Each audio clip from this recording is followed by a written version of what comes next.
안녕하세요. 크캐스천입니다. 상한차 일용직을 하다 보면 요즘에는 외국인 근로자들과 많이 일하게 됩니다. 함께 일하다 보면 소통이 조금 어려운 순간들이 찾아오곤 합니다. 처음엔 그저 언어가 다르기 때문이라고 생각했는데 어느 날 문득 이런 생각이 들었습니다.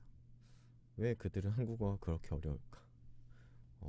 당연한 이야기지만 그들에겐 한국어가 공부해야 하는 언어이기 때문이 아닐까 생각을 합니다. 의도적으로 배워야 하고 연습해야 하고 삶에서 자연스럽게 체득된 언어가 아니기 때문에 힘든 것, 어려운 것 아닐까 생각해 봅니다. 그래서 아무리 오래 한국에 있어도 쉽게 익숙해지지 않는 것입니다.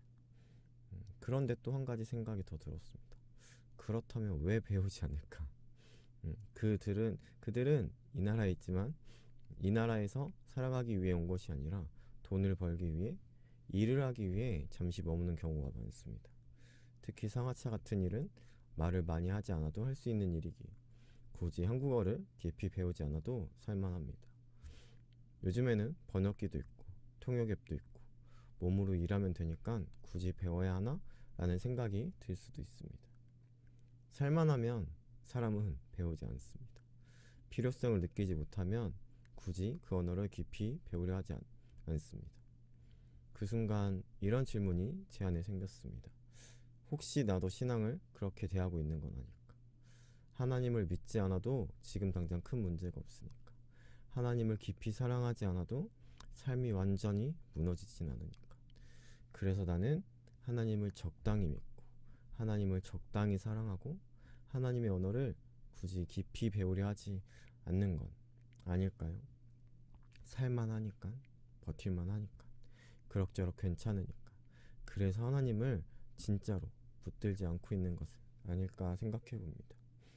음, 뭐 요즘에는 어릴 때부터 영어 유치원이나 영어 교육을 많이 하기 때문에 그렇지 않을 수도 있지만 저는 영어를 못하고 어렸기 때문에 그럼 우리가 영어가 어려운 이유도 같지 않을까라는 생각을 하게 되었습니다. 우리는 영어를 삶 속에서 사용하는 언어가 아니라 시험 과목으로 배워왔고 외워야 하고 점수로 평가받고 교과서 속에서만 만나는 언어이기 때문에 그러니 그렇기 때문에 영어가 어렵게 느껴지는 건 너무나 당연한 일 아닐까 생각을 해봅니다.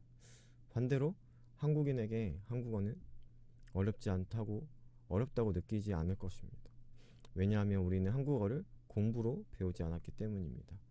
밥을 먹으면서 놀면서 싸우면서 웃고 웃고 울면서 우리는 한국어를 삶 속에서 배웠습니다. 그래서 자연스럽고 부담이 없고 그래서 어렵지 않은 것 아닐까요? 그리고 이 생각은 당연히 신앙으로 이어졌던 것 같습니다.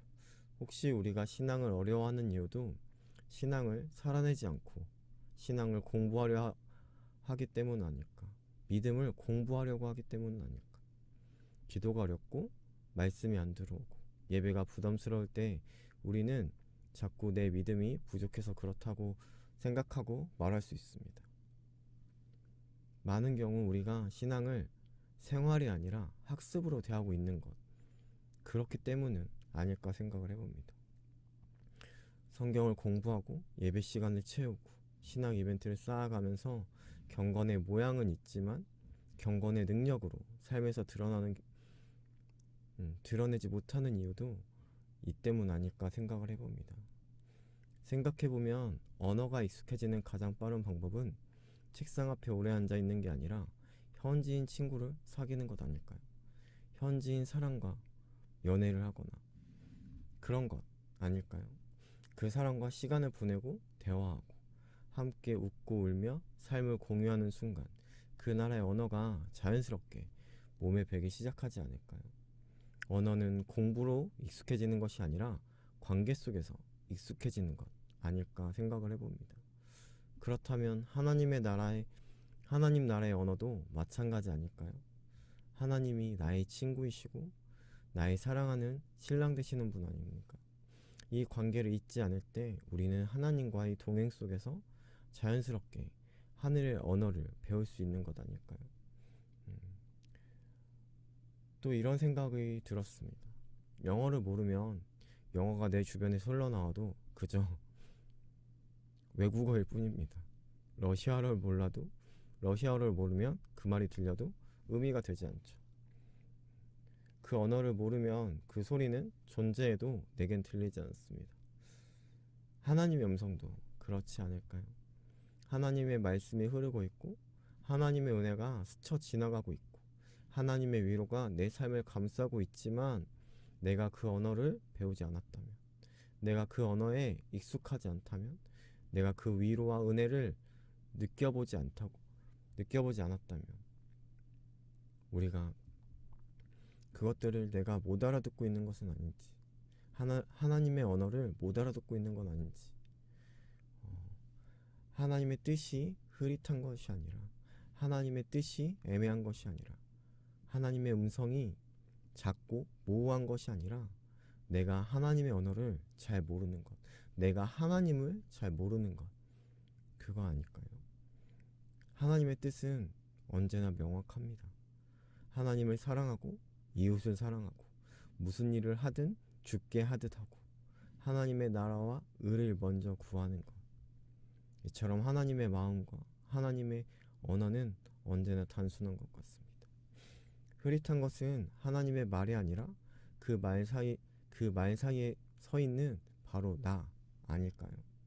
내 욕심, 내 자아, 내 감정이 커질수록 하나님의 음성은 작게 들립니다.